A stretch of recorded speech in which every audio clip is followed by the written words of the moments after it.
Hello, welcome back to Learn Economia. In this video, we cover the topic wage price rigidity. So before starting the video, let me give you an intro of myself. I am working as the head in charge of Department of Economics in one of the aided colleges which come under the University of Kerala. I am a PhD holder and also the first rank holder in both BA as well as MA Economics. Also, I have qualified UGC NET thrice and also I have qualified UGC JRF thrice in economics. Now coming to the concept wage price rigidity, before starting or before going into the depth of the topic, let me tell you that the classical school of thought, they were in favor of wage price flexibility, and wage price flexibility is considered to be one of the pillars of classical school of thought. And it was Keynes, or John Maynard Keynes, who has come and criticize the classical school of thought, and also he has given some of the explanations why he has criticized, and also he has given some of the solutions to which the classical schools were suffering. I mean, we could see that in 1930s the world was pulled, or it was pushed into a situation of Great Depression, and which is known as the Great Depression of 1930s. And till then, the world was following the classical school of thought, or the classical ideas. But after Great Depression, Keynes came forward, and Keynes said that it was only with the classical school of thought, or it was just because of following the classical school of thought that the world happened to fall into the trap of the Great Depression. So what he has done is that, what Keynes has done is that he has put forward some of the ideas. Initially he has criticized the classical school of thought by picking up certain ideas of classical school of thought, and he could contradict classical school of thought with his own ideas. And this topic which we have selected for today's video, the wage price rigidity, is one such issue. So the classical school of thought, actually they were in favor of the wage price flexibility concept, and Keynes actually came forward and he told that there is nothing called wage price flexibility, or in the sense wage and prices are not flexible. On the other hand, these wages and prices are actually rigid in the economy, and he has given certain explanations for that as well. So in this video we'll be covering all these things. So to start with, we can say that wages and prices don't adjust quickly to restore general equilibrium in the economy, and this is the main argument of J.M. Keynes. And in the classical model, unemployment is considered to be happening just due to the mismatches between workers and firms, or in other words, we could see that unemployment persists in the economy mainly because of the mismatch between demand for labor and supply of labor. If the supply of labor is high, there would be unemployment. If the supply of labor is high, in the sense if it is high compared to demand for labor, you have unemployment in the market. And in this sense, you could see that on the same issue, Keynesians are very much skeptical, because they believe that recessions are due to the substantial changes in the cyclical unemployment pattern. And to get a model in which unemployment persists, what Keynesians done is that they have posited that the real wage is very much slow to adjust to equilibrate the labor market. Always remember that classical economists are in favor of flexible wages and flexible prices, and they say that if there is any kind of disequilibrium in the economy, the wages and prices will adjust. Wages and prices would make adjustments within themselves, and the equilibrium would be brought back to the economy. But here Keynes say that wages and prices won't adjust because wages and prices are sticky. So why are real wages rigid, or why real wages sticky. So for this we have to understand that we know that for unemployment situation to persist or to exist, the real wage must exceed the market clearing wage. For example, if the wage is higher than the equilibrium wage rate, then there will be more demand for employment, because if people are employed, then they will be getting more wages. So attracted by the higher wages in the economy, they will, most of them would be coming forward, and as a result, due to the mismatch between demand for labor and supply of labor, or in other words, due to the increase or due to the rise in the supply of labor compared to demand for labor, there would be unemployment in the economy as a result of the increased market clearing wage or increased real wage in the economy. And if here you have to understand the difference between the real wage and nominal wage. And nominal wage is the money wage that the worker is getting as the remuneration for his work, and real wage, when I say real wage, you have to relate the nominal wage with the prices. I mean, it actually denotes the purchasing power of the consumer and all, how much you are able to buy with the wage, nominal wage that you are getting. So that's a real wage. So please try to understand the difference between real wage and money wage. That is very important to understand the concept of wage price rigidity. So if the real wage is very high, why don't firms reduce the wage? This is the main question asked by the Keynesian school of thought. So they have given some explanations for this as well. They told that one of the possibilities is that the minimum wage and labor unions will prevent the wages from being reduced, especially because if there is labor union in the economy, or if there are many labor unions in different firms or industries in the economy, what they do is that they want their workers to get at least some minimum wages. So they will ensure that their workers are getting some minimum wages. So they won't allow the firms or industries to reduce the wages to such a level so that it would come below the minimum wage. So this is one of the main explanation given by Keynes. But in most of the US based firms and all, you could see that the workers are not getting the minimum wage, and the minimum wage would explain why nominal wage is rigid. And even though it is able to explain why nominal wage is rigid, we have to understand why real wage is rigid. And this might be a better example. This might be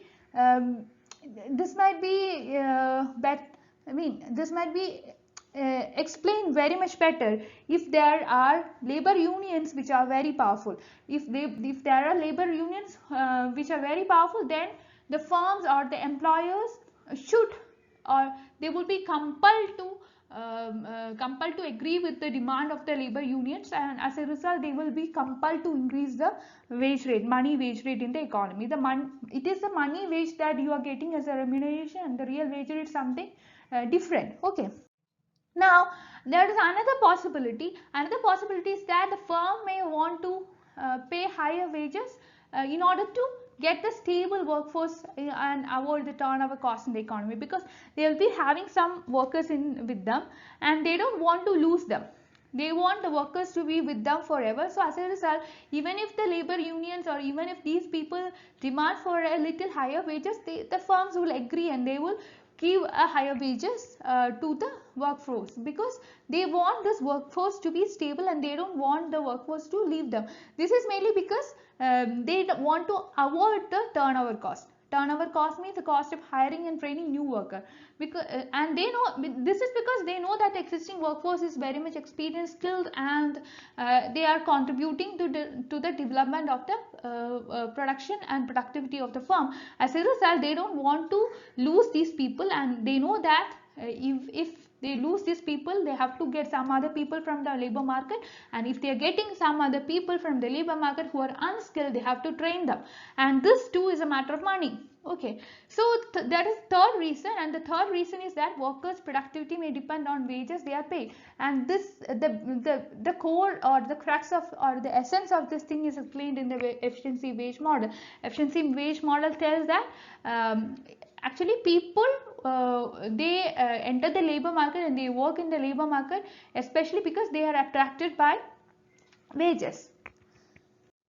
Now coming to the efficiency wage model, and this is a very clear-cut model which explains the role of wages in maintaining the workforce in a particular firm or an industry.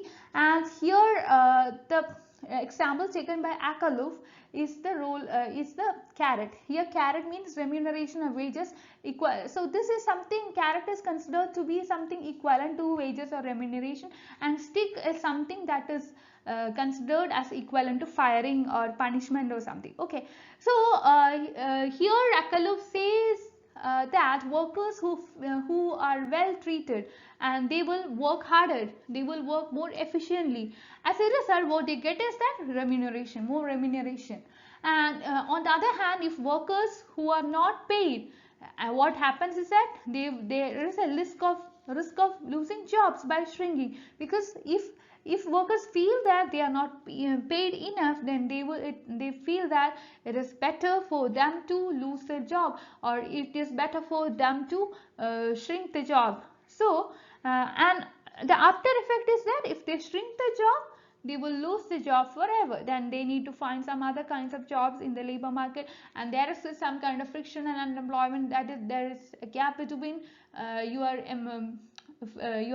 firing and also your new employment. You would take some time to search and find a new employment, so there is a duration, and this duration depends on person to person. So this is the efficiency model, and the figure actually explains the effort curve.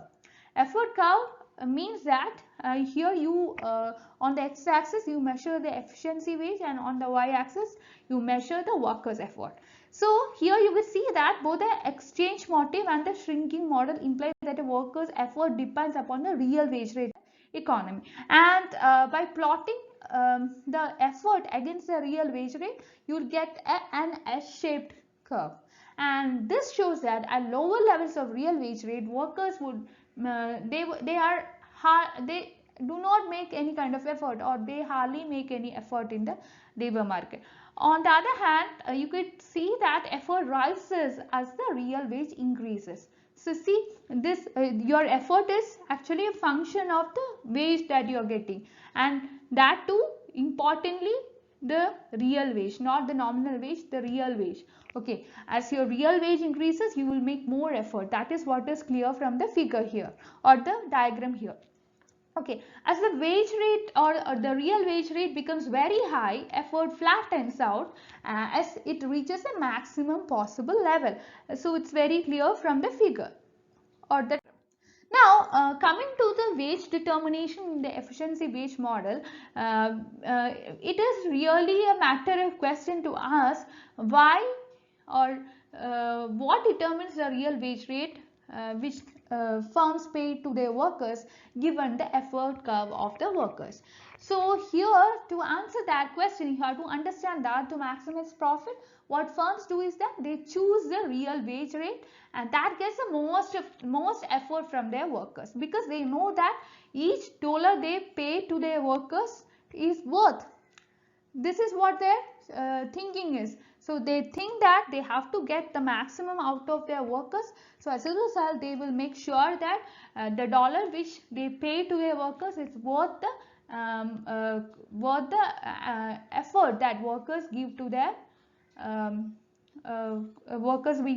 their company in which they are working. So if you look at the point B in the figure here, you will see that here a line from the origin is actually tangent to the effort curve, and this line is a 45-degree curve. The 45-degree curve is tangent to the effort curve at point B. And the real wage rate at point B is known as the efficiency wage rate. Okay, and the real wage is something that is rigid as long as the effort curve does not make any changes. And coming to the employment and unemployment situations in the efficiency wage model, you could see that the labor market can now determine the employment unemployment situation, and this depends upon how far the market clearing wage is efficiency wage rate, whether the efficiency wage rate equals the market clearing wage rate, or the efficiency wage rate is above the market clearing wage rate, or efficiency wage rate is below the market clearing wage rate. Now the supply curve is actually upward sloping, we all know that. and even like in the case of the actual supply curve for a commodity, the supply curve for labor is also upward sloping, and like in the case of the demand curve for commodity, normal commodity, here also the demand curve for labor is something that is downward sloping. Okay. And here the demand curve for labor is considered to be the marginal product curve of the labor, and the two curve intersect, the supply curve for labor and demand curve for labor intersect at a point which is known as the equilibrium point, where you will be able to determine the equilibrium wage rate. Okay. Now the effort level, this is determined by the efficiency wage in the economy, and the difference between the labor supply and labor demand is known as the amount of unemployment. We have already tried to understand that, because unemployment is what? Unemployment is the it is the what? It is a situation in which the supply of laborers are more, or the supply of labor is more compared to the demand for labor. So this difference is known as the unemployment situation in the economy, and the fact that there is unemployment puts no downward pressure on the real wage, since firms know that if they reduce the real wage, effort will decline. So this is what the efficiency wage model says, right? If you decline, because it is the wage, it is the real wage in the economy that drives the workers in the economy to make more and more effort, and the effort workers make in the economy is actually what? Encouraged by the real wage rate in the economy. If they are paid high, they will work more. If they are paid less, they will work less. Now, does the efficiency wage theory match up with the actual data or the empirical data? And if you look at Henry Ford in 1914 and all, you will see that actually it works. Plants that pay higher wages appear to experience less shrinking, but the theory implies that real wages completely rigid. Okay, so at the same time, you could see that the data suggests that the real wages moves over time, over the business cycle.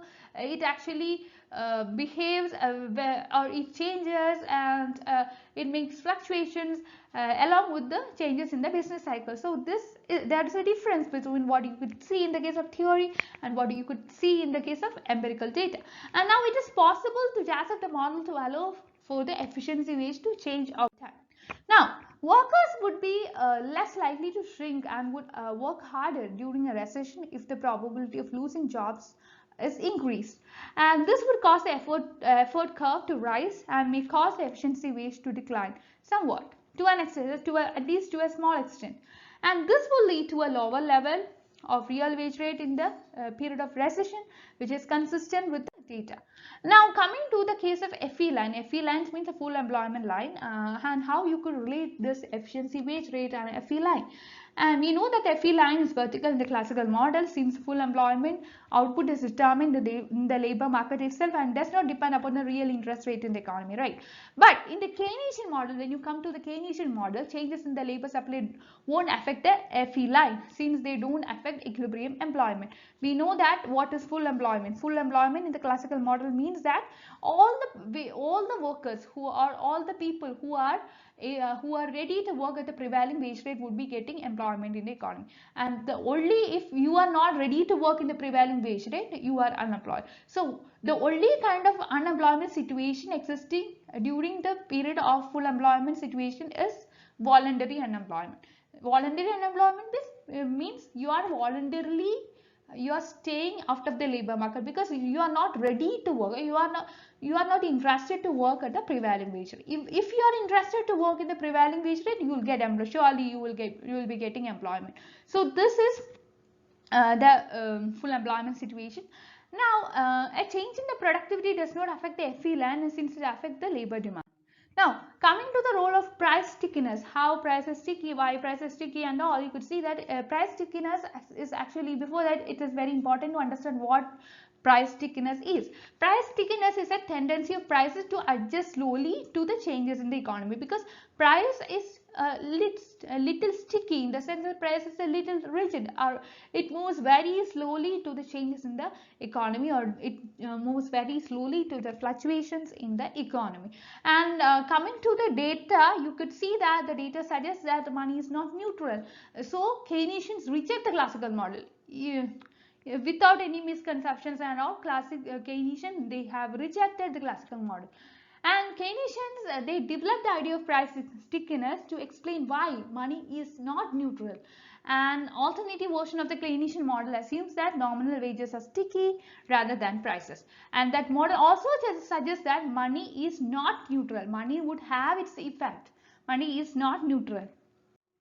Now, coming to the sources of price stickiness, here you can understand the role of monopolistic competition and also menu cost. Now, coming to the monopolistic competition, as the very name suggests, you can understand that monopolistic competition is actually a mix of both monopoly and competition. You should understand the features of monopoly, and you should understand the features of perfect competition. Now, if market had perfect competition, then there would be that would force the prices to adjust very rapidly. You know that the sellers are price takers in a perfect competition because they must accept the market price, the prevailing market price. They don't have any role in setting the market price in the economy. If there is perfect competition in the economy. Now, coming to the monopolistic competition or monopoly, that means that the sellers have some degree. In the case of monopolistic competition, since it is a mix of both monopoly and competition, there is some essence of monopoly, and you can to an extent you can set price in the economy. Now, Keynesian suggests that markets are characterized by monopolistic competition, and in monopolistically competitive market, sellers do certain things like they can set the prices in nominal terms, and they can maintain those prices to an extent or to for some duration, and they can adjust output to meet the demand at their fixed nominal price, and also they can readjust prices from time to time and all when cost or demand change very significantly. Now, coming to the role of menu cost and price stickiness, how menu cost is influencing price stickiness, or how price stickiness is got influenced by menu cost. What do you mean by menu cost? First of all, menu cost is actually the cost faced by restaurants and all when it changes its prices. Because it has to print its new menus. If there is a change in prices in the economy, it has to be reflected in the menus as well, right? Now, even a small cost or even a small change in the prices this may prevent the sellers from changing prices very often. Now, you will see that since competition is not perfect, because we have already told that it's a mix of both perfect competition and monopoly, so it is not perfect competition. So here, having the wrong price temporarily won't affect the seller's profit that much, and the firm will change prices when the demand or cost of production change enough to warrant the price change in the economy. Now, coming to the role of empirical evidence on price stickiness, you would see that the industrial prices seem to be changed more often in competitive industries and less often in the case of monopolistic industries. There is a high degree of price stickiness in several industries as per various empirical studies, and this is mainly due to the stance taken by managers and all, because managers fear that, in most of the cases, fear that if they raise the prices, they will lose the customers, their customers to their rivals. So they don't want to lose their customers to their rivals. As a result, they will try to keep their price sticky. So and also you would see that but the catalog prices don't seem to change much from one issue to next, and often change by only small amounts. This suggests that while prices are sticky, menu costs may not be one of the reasons leading to the same. Now, the next point is meeting the demand at a fixed nominal price. Here, you can see that since firms have some monopoly power with them, the price of the goods, the pricing would be done on the basis of markup. Okay, and markup is something you know that the marginal productivity theory and all, which says that the prices would be determined on the basis of the marginal product of the worker and all. But here you are giving a markup price.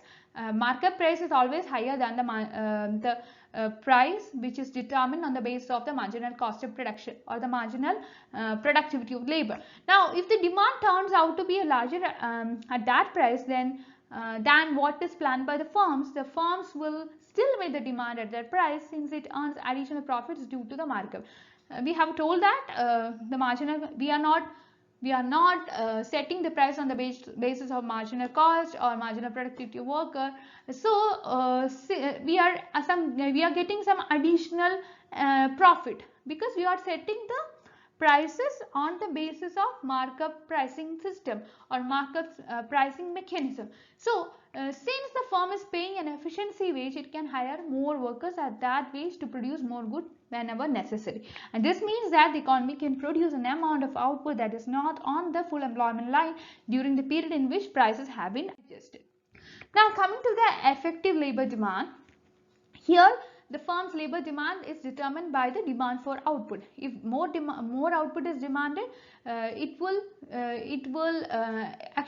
demand for more laborers, because more laborers are required to produce more of output. Now the effective demand for labor curve, that is NDY, it shows how much labor is needed to produce the output demanded in the economy.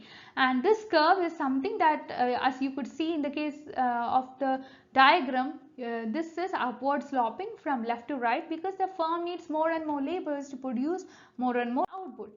So that's all for price wage rigidity model. And thank you for watching this video. Please like, share and subscribe this channel for more videos. I'm happy to inform you that I have started a Telegram group and a Telegram channel. You are free to express your doubts there. Please give a mentioning regarding the topics which I need to cover. I'll do that for you. So please do comment there, and please do give your feedback and all. Thank you for watching this video. Thank you.